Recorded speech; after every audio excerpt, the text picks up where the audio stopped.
எந்தெந்த முகங்கள் எல்லாம் தாவேக்கால அமைச்சர்களுக்கான பரிசீலனையில இருக்கிறாங்க? அது தொடர்பான பேச்சுவார்த்தைகள் எதுவும் நடந்துகிட்டு இருக்கா? தமிழக வெற்றி கழகத்தை பொறுத்தளவு அமைச்சர்களுக்கான பட்டியல் ஒரு பக்கம் ஏற்கனவே விறுவிறுப்பாக தயாராகி வருகிறது. மூத்த உறுப்பினர்கள், அதாவது கட்சியில் மூத்தவர்கள் இணைந்தவர்கள் ஆனந்தாக இருக்கட்டும், ஆதவ் அர்ஜுனா, அருண்ராஜ் காமராஜ் உள்ளிட்ட மூத்த உறுப்பினர்கள் அந்த அமைச்சரவை பட்டியலில் இடம்பெறுவதற்கான வாய்ப்புகள் அதிகமாக இருக்கிறது. உள்துறை உள்ளிட்ட முக்கிய பொறுப்புகளை முதலமைச்சர் வசம்தான் இருக்கும், அது விஜய் வசம் இருக்கும்.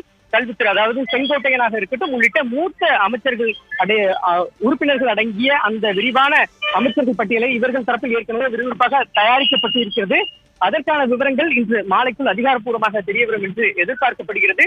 ஒட்டுமொத்தமாக பொறுத்தளவு ஒரு பக்கம் தமிழக வெற்றி கழகம் தன்னுடைய பதவியேற்பு விழாக்கான அனைத்து நடைமுறைகளையும் தற்பொழுது அதிகாரப்பூர்வமாக தொடங்கி இருக்கக்கூடிய நிலையில் அமைச்சர்கள் பட்டியல் தயாரிக்கிறது. கேபினெட் அந்தஸ்து அமைச்சர்கள் யார் யார், அமைச்சர்கள் யார் யார் என்ற விவரமும் பதவியேற்கும் பொழுது விரிவாக தெரியவும், அதற்கு முன்னதாக ஆளுநர் மாளிகையிலிருந்து அதிகாரப்பூர்வ அறிவிப்பு என்பது வெளியாக இருக்கிறது. விக்னேஷ், நிச்சயமாக விக்னேஷ் முத்து, விஜய் ஆளுநரை சந்தித்திருக்கிறார். அந்த காட்சிகளை பார்க்கிறோம்.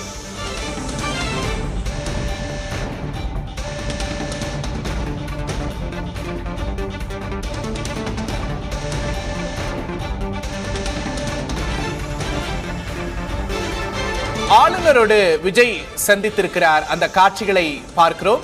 விஜய்க்கு கை குலுக்கி வாழ்த்து தெரிவிக்கிறார் ஆளுநர் அர்லேக்கர். விஜய்க்கு சால்வை அணிவித்தும் வாழ்த்து தெரிவிக்கும் காட்சிகளை பார்க்கிறோம். நினைவு பரிசும் விஜய்க்கு வழங்கப்படுகிறது.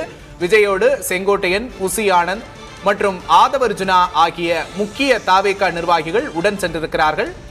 ஆட்சி அமைப்பதற்கான ஆதரவு கடிதத்தை விஜய் தற்போது ஆளுநரிடம் வழங்கியிருக்கிறார். எம்எல்ஏக்கள் கையெழுத்திட்ட ஆதரவு கடிதத்தை ஆளுநரிடம் விஜய் வழங்கியிருக்கிறார்.